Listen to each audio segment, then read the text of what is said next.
अब आज का जो संदेश आया हिसार जेल से 71 नंबर का विशेष संदेश 71 नंबर, अब उसमें परमात्मा ने देखो कितना बड़ा संकेत कर दिया। विशेष संदेश थोड़ा सा विशेष संदेश 71 नंबर और 42 मिनट और 50 सेकंड से आप सुन लेना, 42 मिनट 50 सेकंड से 71 नंबर विशेष संदेश। वैसे तो मैंने ग्रुपों में डाल दिया सुबह।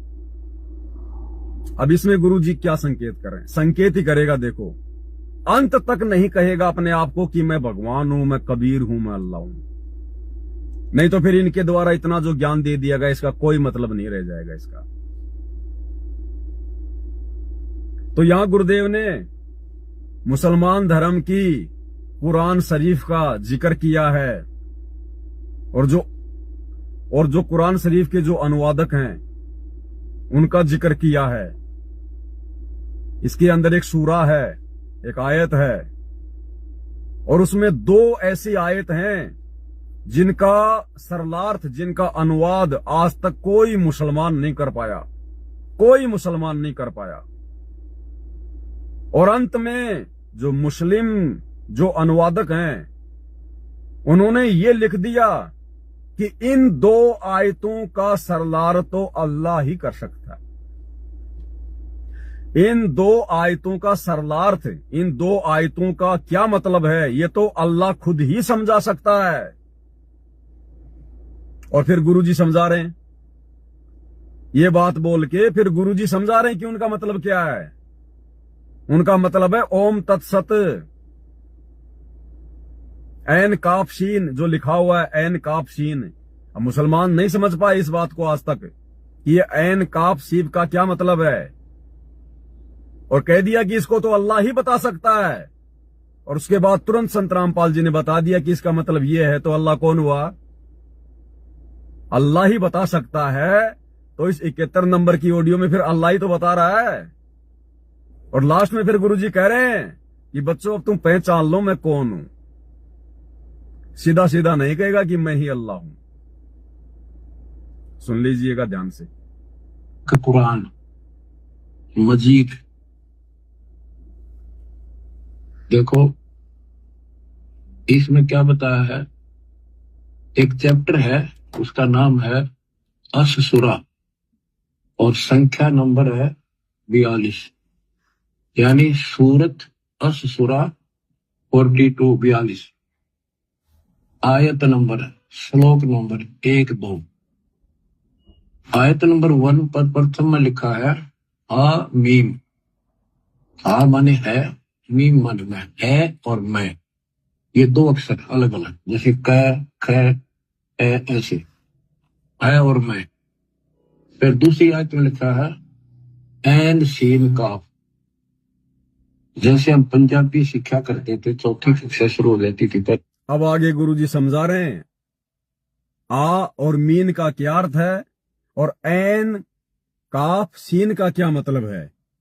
अब कह रहे हैं कि जैसे हम पढ़ा करते थे तो जो मतलब की पंजाबी भी हम लोग थोड़ी थोड़ी वो सीखा करते थे, तो पंजाबी में ये बोलना होता था। फिर इनका पूरा मतलब समझाएंगे।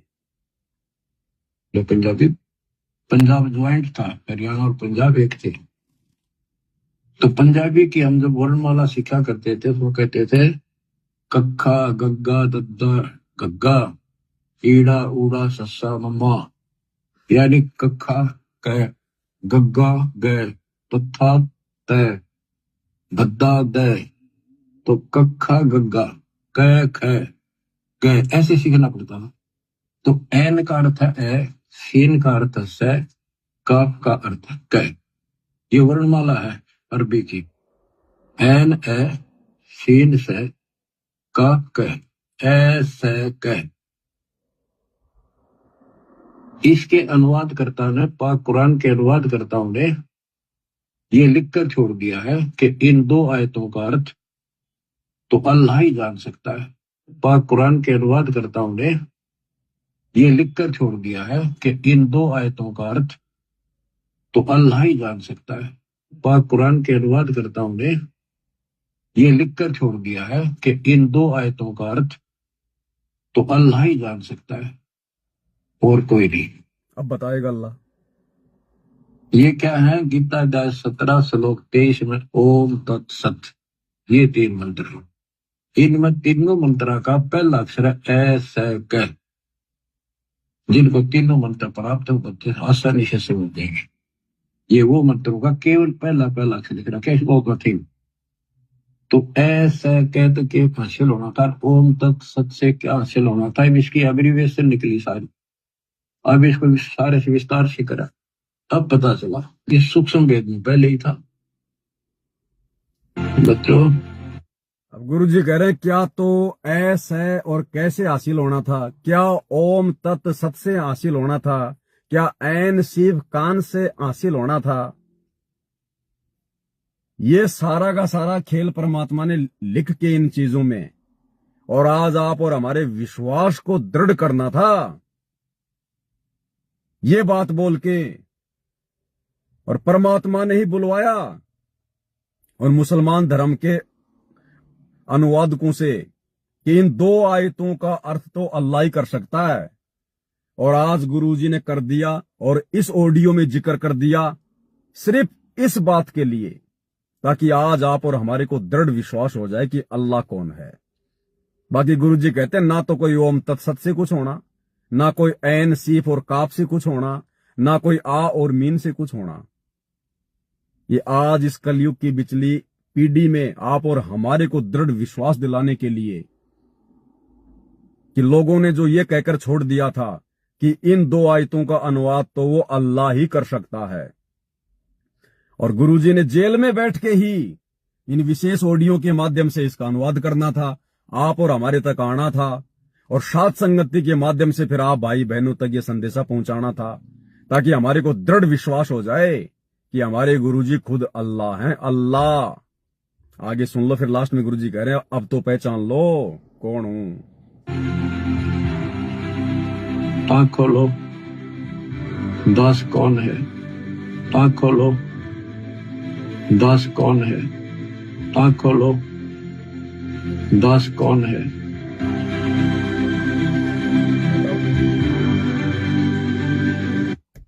लास्ट में परमात्मा कह रहे हैं कि आंख खोलो, दास कौन है। वो मुसलमान भाई कह रहे हैं कि इन 2 आयतों का अर्थ केवल अल्लाह ही बता सकता है, और गुरुजी ने अब बता दिया। और फिर लास्ट में कह रहे हैं अब तो आंख खोल लो कि दास कौन है। लेकिन फिर भी नहीं कहेगा कि मैं कबीर हूं, मैं अल्लाह हूं, वरना फिर ये 30 साल से जो ज्ञान दिया दिन रात एक करके, इस ज्ञान का फिर कोई महत्व नहीं रह जाएगा। इसलिए कुछ भी हो, दुनिया कुछ भी कहे, दुनिया कुछ भी सोचे, दुनिया तो 650 साल पहले परमात्मा के लिए सोचा करती थी कि यो कबीर अपने आप को भगवान कहता, अल्लाह कहता है, खाने के टाइम पे इसके पास में दाने नहीं है, झोपड़ी में रहता है, फटे पुराने कपड़े पहनता है, और कहता है मैं भगवान हूं, मैं भगवान हूं, मैं अल्लाह हूं। कौन मान ले उसको? भाई परमात्मा था वो। तो आज जिस स्थिति में गुरुजी जेल में बैठे हुए हैं, और ये कलयुग की ये बिचली पीढ़ी का समय, दुनिया चांद पे पहुंच के अपने आप को भगवान मान बैठी है, विज्ञान पढ़ के, साइंस पढ़ के, 2-4 श्लोक ये पंडित लोग, धर्मगुरु लोग संस्कृत के सीख के अपने आप को पता नहीं क्या भगवान समझ बैठे। आज कौन मान ले इस हार जेल में बैठे हुए उस परम संत को भगवान, अल्लाह, कबीर। लेकिन भाई जिनको मनवाने के लिए वो सतलोक से चल के आया है, उनको तो मनवा के छोड़ेगा। उनके आत्मा में तो परमात्मा ठोक ठोक के जचा देगा कि तुम्हारे गुरु के अलावा नथिंग, कुछ भी नहीं है, और कोई परमात्मा नहीं, कोई अल्लाह नहीं, कोई भगवान नहीं। ये दुनिया चाहे जो मर्जी सोचे, हम कोई दुनिया के पीछे जी रहे हैं क्या? हमारा पेट ये दुनिया भर रही है क्या? हमारा मोक्ष ये दुनिया करेगी क्या? हमारा आत्म कल्याण दुनिया से होगा क्या? फिर दुनिया की हमने क्या देखना, क्या सोचना? और दुनिया कौन सा आके आपसे सवाल कर रही है भाई? दुनिया का भी क्या दोष? अगर आपके संस्कार मजबूत हैं तो आपके अंदर लोहे की लकीर की तरह सेट हो जाएंगी ये बातें। अगर गुरुजी खुद भी आके अगर कह दे कि बेटा मेरा आदेश है मैं कोई कबीर भगवान नहीं हूं, 2 कोड़ी का जी हूं मैं, मेरा जन्म हुआ है, मैं जेल में लिपट के आया हूं। तूने मेरे को केवल एक आम इंसान ही मानना पड़ेगा।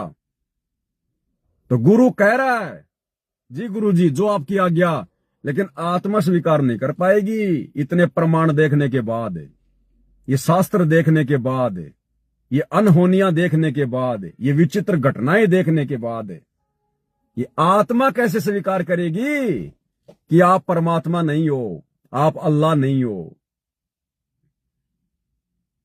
अरे परमात्मा ने सूरदास की कथा सुनाई ना।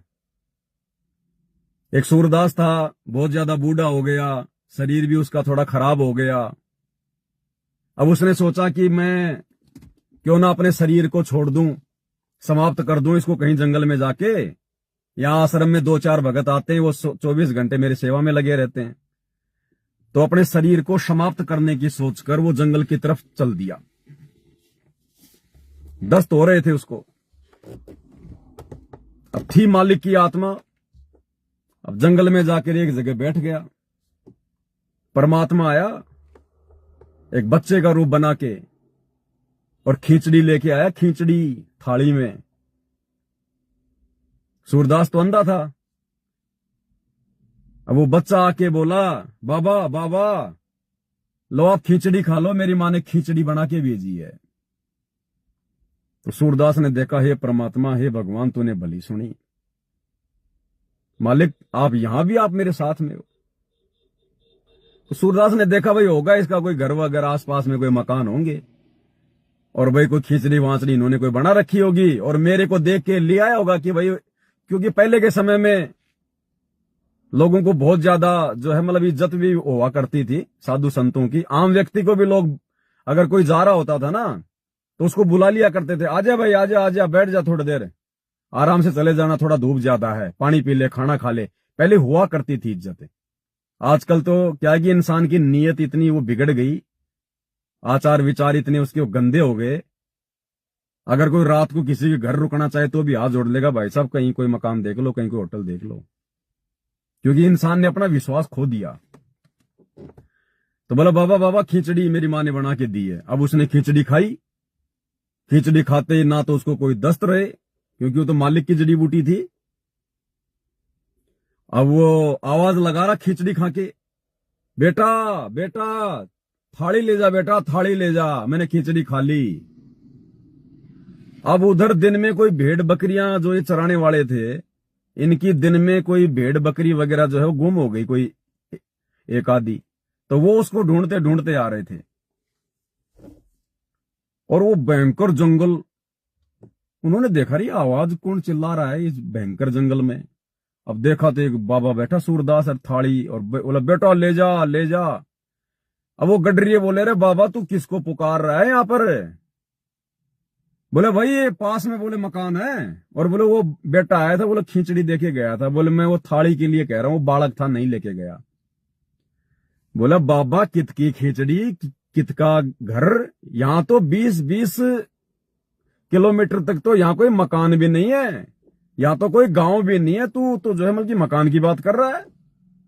अब जब सूरदास ने ये बात सुनी तो एकदम से खोपड़ी घूम गई उसकी कि भाई ये तो परमात्मा थे, भाई ये भगवान थे, और मैं तो मौका चूक गया। ये परमात्मा समझ गया वो क्या खेल था सारा का सारा। अब उसने देखा भाई ये तो मालिक की दया, मालिक की मौज, भाई भजन करेंगे परमात्मा का। इस उमंग में, इस खुशी में वापस आश्रम की तरफ चलने लग गया। खुशी के मारे कहीं पैर रखे कहीं नहीं रखा है कि भगवान साथ है, फिर टेंशन कहीं की। जा रहा था अपनी मस्ती में, आगे बहुत गहरा वो खड्डा खाई, और जैसे ही सूरदास का एक पैर उस खाई में जाने वाला था, उसी समय पीछे से एक आदमी ने आके उसका हाथ पकड़ लिया। अरे बोले सूरदास क्या कर रहा है? बाबा बोले मरेगा, आगे खाई है सैकड़ों फुट, ये तो मैंने तेरे को देख लिया, नहीं तो मरता तू अभी। सूरदास ने उसी समय बिना कुछ सोचे समझे और पैर पकड़ लिए उसके, और कहा कि भगवान पिछली बार तो मेरे हाथ से निकल गए थे, अब की बार नहीं जाने दूंगा। ये सूरदास एक बार धोखा खा सकता है, दोबारा नहीं। अब वो व्यक्ति बोला, रे तू अच्छा आदमी, मैंने तो तेरे को देख लिया, मैंने तेरी जान बचा दी, तू मेरे पीछे गिर गया, छोड़ मेरा हाथ। बोला, भगवान नहीं, सूरदास हूं, आंखों से अंधा हूं परमात्मा, आत्मा से अंधा नहीं हूं मैं। एक बार धोखा खा गया, दोबारा धोखा नहीं खाऊंगा, छोड़े नहीं पैर। और वो छुड़ाने का पूरा प्रयास करे, मैं काहे का भगवान, मेरे को तो मालिक ने भेज दिया, मैं तो रास्ते रास्ते जा रहा था अपना काम, मैंने देखा रे मरेगा, तू मेरे पीछे पड़ गया। बोला, ना भगवान, अब नहीं। अब जबरदस्ती कर करा के वो आदमी छूट गया, सूरदास से उसने अपने पैर छुड़वा लिए। अब सूरदास क्या बोला? बोला, भगवान आप सारी सृष्टि के मालिक हो, आप सर्वशक्तिमान हो, और मैं दुर्बल, मैं हीना मानी कमजोर, दुर्बल। तो सूरदास ने कहा कि हीना जान के पैर छुड़ा गया, कि मेरे को जो है दुर्बल जान के, कमजोर जान के पैर छुड़ा गया है, सर्वशक्तिमान तू, कि तेरे आगे मेरी क्या चले महाराज। ये परमात्मा, मैं 2 कोटि का जीव, आप सारी सृष्टि के मालिक। हीना जान के पैर छुड़ा गया है, सर्वशक्तिमान तू।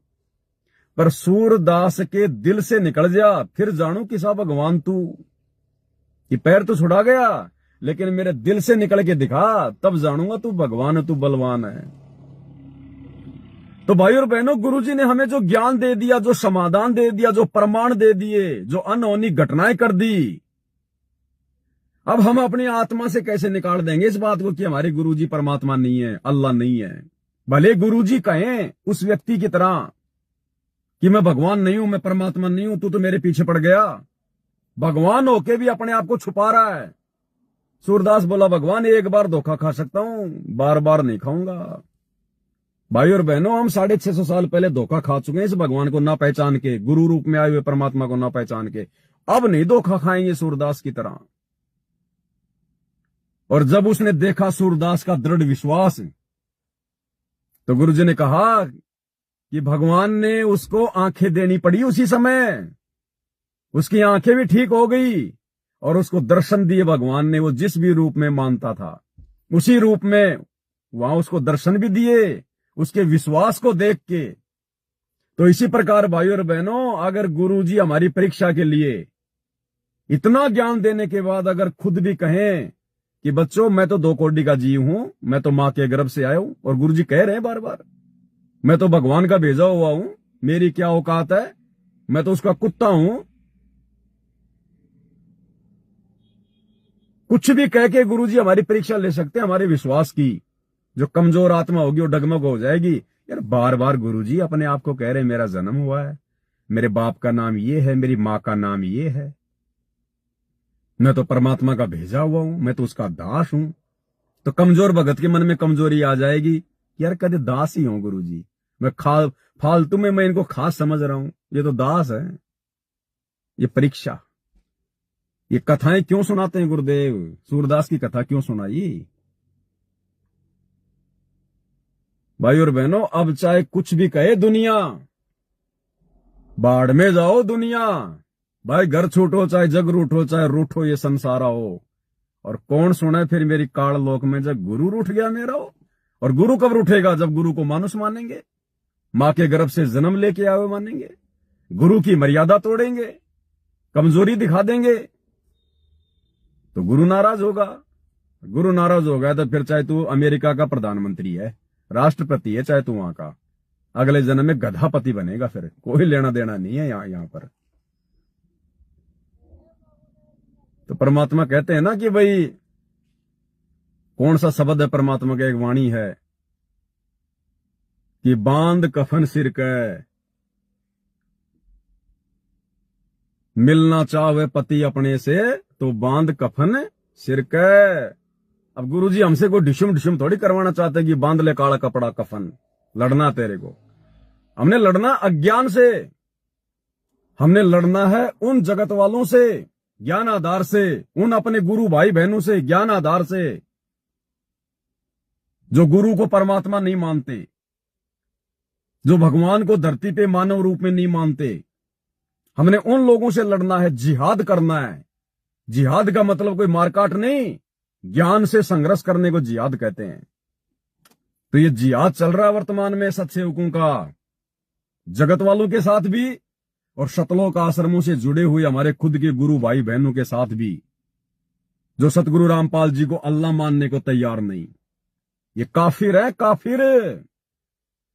और हजरत मोहम्मद को परमात्मा ने क्या कहा था कि है हजरत, वो उसके अल्लाह ने क्या कहा था कि है हजरत मोहम्मद, उन काफिरों की बात ना मानना जो कबीर को अल्लाह नहीं मानते। उन काफिरों की बात में मत आना, तू जिहाद करना, तू ज्ञान से संघर्ष करना। आज वो जिहाद साथ संगति में चल रहा है, क्योंकि जगत तो वैसे मानने को तैयार नहीं, उनको तो ज्ञान नहीं। और जिनको ज्ञान दे दिया, जो सतलोक आश्रमों से जुड़े हुए हैं, वो जानबूझ के गुरु जी को भगवान मानने को तैयार नहीं। भगवान माना है केवल सत्सेवकों ने। तो ये ज्ञान आधार से जिहाद चल रहा है। अब भाई इस ज्ञान और अज्ञान की लड़ाई में परमात्मा भी बीच बीच में घी डालेगा, आग को और ज्यादा भड़काएगा, भक्तों की परीक्षा लेने के लिए। गरीब कच्चा हीरा किरच हो नहीं सह गणमार, ऐसा ये मन हो रहा लेखा लेकर तार। भाई परीक्षा है। दास को तो परमात्मा बीच बीच में कुछ न कुछ प्रेरणा करके, कोई न कोई सिस्टम सेट करके, किसी न किसी घटना को जन्म देके, चाहे कोई सत्संग का छोटा मोटा कोई प्रकरण हो, चाहे किसी भगत भाई बहन की कोई शंका हो, या चाहे आम समाज में घट रही चाहे कोई घटना हो आसाराम जैसी, तो दास को तो परमात्मा प्रेरणा कर देता कि बेटा लोहा गर्म है, मार दे थोड़ा। और देखो इस 2 कोड़ी के इस कुत्ते के बारे में परमात्मा ने क्या क्या जिक्र कर रखे हैं। बाद में जाके आते समझ में, बहुत लेट समझ में आते हैं, तुरंत समझ में भी नहीं आती हैं। और ये देखो कितने नंबर की ऑडियो है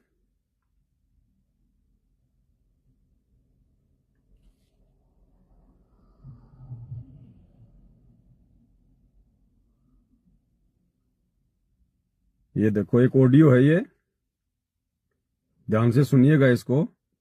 देखो परमात्मा ने, वैसे तो मैंने आपको एक बार पहले भी सुनाई थी, जिसमें परमात्मा ने दास के लिए संकेत किया हुआ है कि दास ने समझाने में कसर नहीं छोड़ी, और भाई दिन रात मेहनत ये दास भी कर रहा है। तो दास ने समझाने में कसर नहीं छोड़ी, वो तो मुझ पवन दास के लिए कह रहे हैं परमात्मा। और भाई दिन रात मेहनत दास भी कर रहा है, वहां गुरु जी अपने लिए कह रहे हैं। और इस ऑडियो को देखिए आप जी, यहां परमात्मा ने बिल्कुल क्लियर कर दिया। यहां भी विशेष संदेश नंबर 69, 21 मिनट से सुन लेना। विशेष संदेश नंबर 69, 69 और 21 मिनट से, वैसे मैंने डाल दिया व्हाट्सएप के ग्रुपों में। अब गुरुजी आश्रमों से जुड़ी हुई संगत को धमका रहे हैं कि इतना समझाने के बाद भी नहीं समझ रहे तुम। और फिर कह रहे हैं भाई भगवान आए थे, उन्होंने समझाने में कोई जो है वो कसर नहीं छोड़ी, और दास लाग रहा, और इब दास को सेवा दे रखी है। क्या कह रहे हैं गुरुदेव, ध्यान से सुनिएगा आप, आपकी समझ में आ जाएगा। और फिर गुरु जी कह रहे हैं अब तुम्हें और किस प्रकार से समझावा, और कौन सी भाषा में समझावा था ना, ध्यान से सुनिएगा। देखिए बोल्डी बनेगी गेला काल में कैसे गुमराह कर रखे बच्चे भगवान के। इनकी आंख नहीं खुलती निकम्या की, परमात्मा आके चले गए। महिला गिरा कहने एक दास को सेवा दे रखी रहा, और क्यों कर समझाओ तो वो कौन सी भाषा बोला ने बताओ, कित फंस का बैठ गए तुम। आश्रम वालों को कह रहे हैं गुरुदेव कि भगवान ने, इस काल ने तुम्हारी कैसे जो अमल की रोड़ मार रखी है, तुम्हारी बुद्धि कितनी जो है भ्रष्ट कर दी है। 30 साल से तुम्हारे को दिन रात एक कर दिए सत्संग सुनाते सुनाते, तुम्हें अब भी समझ में नहीं आया अब भी तुम राजनीति, स्टेडियम, गुंडों की जांच, जाट भवन, पता नहीं क्या क्या उठपटांग हरकतें, आश्रमों को तुमने जो हमल की रिसोर्ट बना दिए, होटल बना दिए, तुमने मिट्टी के बैल बना दिए, दुनिया भर का पाखंड कर दिया। अंतर्यामी देख रहा, दुखी हो रहा है। क्या कह रहा है? साफ साफ कह रहा है कि इस दास ने कोई कमी नहीं छोड़ी, और इस दास को सेवा दे रखी है, इस दास को, पवन दास को। बाद में आएंगी बातें समझ में आपकी, अभी नहीं आएंगी, सुन लो।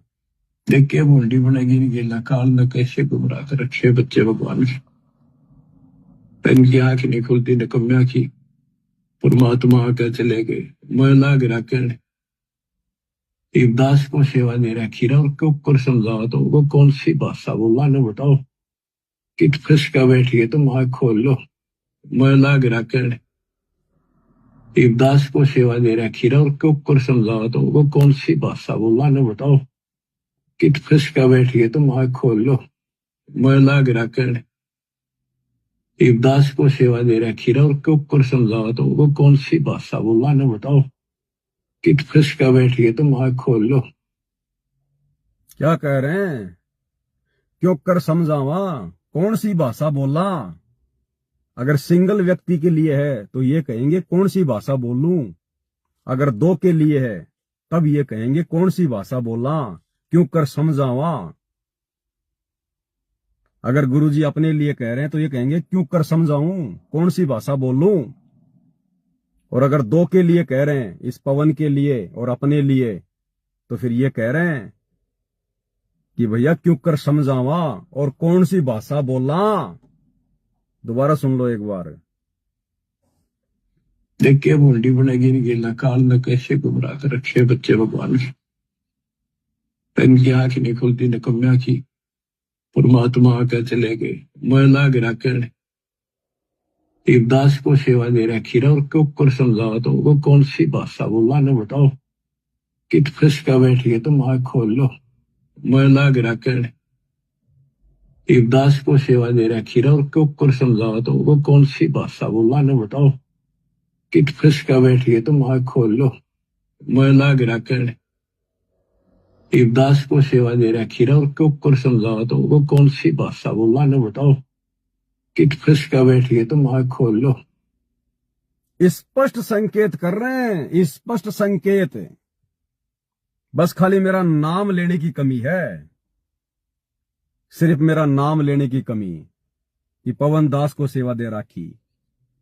बस ये नाम नहीं बोल सकते परमात्मा, जिस प्रकार वो स्वयं के लिए नहीं कह सकते ना कि मैं कबीर, मैं भगवान, ऐसे ही वर्तमान इस परीक्षा के समय में इस दास के लिए नहीं कह सकते। अगर ये शब्द कह दिया फिर इस परीक्षा का कोई मतलब ही नहीं रह जाएगा। भाई समझदारी समझेंगे, वरना बता दो और कौन है संगत में जो गुरुजी के अलावा संगत को समझा रहा होगा पिछले 8-10 साल से। और मेरी क्या होता है, मैं समझा दूंगा संगत को। मेरे जैसे तो लाखों करोड़ों हैं, मेरे जैसे तो लाखों करोड़ों हैं, क्यों नहीं समझा पा रहे। मैंने कोई विशेष ज्ञान लिया है कोई? मुझे तो कभी गुरुजी की चरण सेवा का भी मौका नहीं मिला। 2013 में नाम लिया, 14 में बरवाला कांड हो गया। ये गुरुजी के साथ में रहा करते थे 20-20 साल से, ये आज इस मुंह से एक शब्द भी नहीं निकाल रहे संगत के लिए। इनका जो भी पैर उठता है ये काल की ओर उठता है। संगत के कर्म फुड़वाने वाले कर्म करते हैं। तो मेरे अंदर क्या भगवान ने विशेष कोई ज्ञान कोई भर दिया क्या? मुझे कोई ट्रेनिंग दी है क्या कोई भगवान ने, कोई स्पेशल? या मेरे को जो है कोई मतलब की कोचिंग दिया करते थे भगवान अलग से? लेकिन वही है, सतगुरु नाल वड़ाइया, सतगुरु नाल वड़ाइया, जिन चावे तिन दे। जिस पर गुरु खुश होगा, जिस पर गुरु प्रसन्न होगा, उसी को गुरु ये सेवा बख्शता है भाई। और ये सेवा भाई छोटी मोटी सेवा नहीं है मेरे भाइयों। मैं भी कई बार सोचता हूं तो दिमाग की नसें फट जाती हैं कि मेरा जैसा कुकर्मी इंसान, नीच इंसान, 2 कोड़ी का, और सारी सृष्टि के मालिक ने, सारी सृष्टि के रचने वाले ने और मेहर बख्श रखी है। इस सेवा के लिए तो ब्रह्मा विष्णु महेश भी रोते हैं, उनको भी नसीब नहीं है। लेकिन चलो ये विषय अलग है भाई और बहनों, इसमें मेरा कोई श्रेय नहीं है, मेरा कोई योगदान नहीं है। जब भगवान ने एक झोटे राम को आशीर्वाद देकर वेद मंत्र बुलवा दिए तो मैं तो उनका भगत हूं भाई। मालिक जो मर्जी करें, उनकी लीला, उनको आवश्यकता नहीं है मुझे खड़ा करने की। ये तो मेरे परमात्मा ने शुभ कर्म बनवाने हैं। और आप भाई बहनों की जो परीक्षा लेनी थी परमात्मा ने, जैसे 650 साल पहले रविदास जी को और उस गणिका बहन को निमित्त बनाया था परमात्मा ने, इसी प्रकार से वर्तमान में इस पवन दास को खड़ा कर रखा है गुरुद्रोही की उपाधि देके, संगत की परीक्षा लेने के लिए। क्या ये भगवान को क्या खाक समझेगी ये संगत है, जब एक भगत को नहीं समझ पा रही। और भगत भी ऐसा कोई नहीं कि भाई वो मतलब छुप के रहता है, वो किसी गुफा में रहता है। दिन रात तुम्हारी आंखों के सामने सोशल मीडिया पे चिल्ला रहा हूं। अरे इतना सुन के भी नहीं समझोगे। परमात्मा कहते हैं साधु शब्दा परखिए, भगत संत की पहचान उसके शब्दों से होती है। और कोई 3, 4, 5 हजार वीडियो बना बना के डाल दिए 2-2, 3-3 घंटे के, और तुम एक भगत को नहीं समझ पा रहे कि ये यार ये गुरुद्रोही है या फिर ये ठीक ठाक भगत है। तुम भगवान को क्या खाक समझोगे? फिर तुम तो देखा देखी में चल रहे हो। तुम तो आदेशों के गुलाम हो, जो गुरु जी कह देंगे वो ही करेंगे। इसीलिए तो दास कह रहा है कि तुम परमात्मा की सेना नहीं हो। आने वाले समय में तुम्हारे से सारी सेवाएं छीन ली जाएंगी। सेवा तो तुम वर्तमान में भी नहीं कर रहे, सेवा तो तुम इस काल भगवान की कर रहे हो वर्तमान में, संगत की मर्यादा तो जो है तोड़वा के। लेकिन आने वाले समय में परमात्मा के सेवक होंगे साथ संगत वाले। अगर तुम लोगों को परमात्मा ने आने वाले समय में अगर सेवा दे दी, अगर पूरे विश्व की, जब परमात्मा का राज होगा, तो तुम तो परमात्मा का दिमाग को जोमल के खा जाओगे, थोता कर दोगे तुम। अरे तुम उस बुढ़ापे की अवस्था में, जो लीला में, जो परमात्मा की जो एज होगी, तुम परमात्मा को कहां तुम चैन से रहने दोगे? जब आज ही तुम ज्ञान को आधार ना बना के, अपने कॉमन सेंस का प्रयोग ना करके आदेशों के पीछे भाग रहे हो, और आदेश भी तुम्हें नहीं पता कहां से आ रहे हैं, कौन दे रहा है, कोऑर्डिनेटर ने कह दिया, पीला पर्चा आ गया। तो आने वाले समय में जब ये परमात्मा पूरी पृथ्वी पे अपने भक्तों को साम्राज्य देगा, तो तुम कैसे करोगे रे? अरे तुम कैसे करोगे? लाखों सेवक होंगे, लाखों की संख्या में। तो क्या लाखों तुम रोजाना गुरुजी से आदेश लोगे क्या? तुम लाखों को गुरुजी रोजाना तुम्हारे को आदेश देंगे, बेटा तू ये कर, तू ये कर, तू वो कर, आदेश देके काम करवाएंगे क्या? इसलिए तुम उस आने वाले समय में सेवा के लायक नहीं हो। उस आने वाले समय में सेवा कौन करेगा? उसके लिए परमात्मा साथ संगति के माध्यम से अपनी ये सेना तैयार कर रहे हैं। ये वास्तव में जो कल की सेना है, ये सतसेवक हैं। और इस समय का जो कल की भगवान है, ये सतगुरु रामपाल जी है। तुम तो आदेशों के गुलाम हो, तुम अपना दिमाग यूज तुम करते ही नहीं, ज्ञान को आधार तुमने बनाया नहीं। छोटी छोटी बातों के लिए फिर तुम गुरुजी से उस समय फिर तुम पूछोगे क्या है? अरे कोई निर्णय करना होगा, कहीं समाज में कोई आदेश देना होगा, तो लाखों हजारों की संख्या में सेवक होंगे। तो क्या बार बार तुम गुरुजी के पास में मोबाइल बजाओगे क्या कि गुरुजी मैं ये कर रहा हूं, गुरुजी ये क्या करूं, गुरुजी ये क्या करूं? तुम तो दिमाग खा जाओगे गुरुजी का। अरे उस समय गुरुजी का बुढ़ापा होगा सांसारिक दृष्टि में, उनकी तो सेवा होनी चाहिए, उनको तो आराम मिलना चाहिए।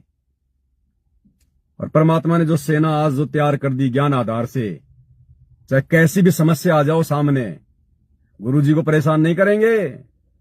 ठोक के ज्ञान दे दिया गुरुजी ने, तत्व ज्ञान, ये टॉर्च, 2 मिनट में फैसला कर देंगे, हाँ ये सही है ये गलत है, जैसे आज हो रहा है।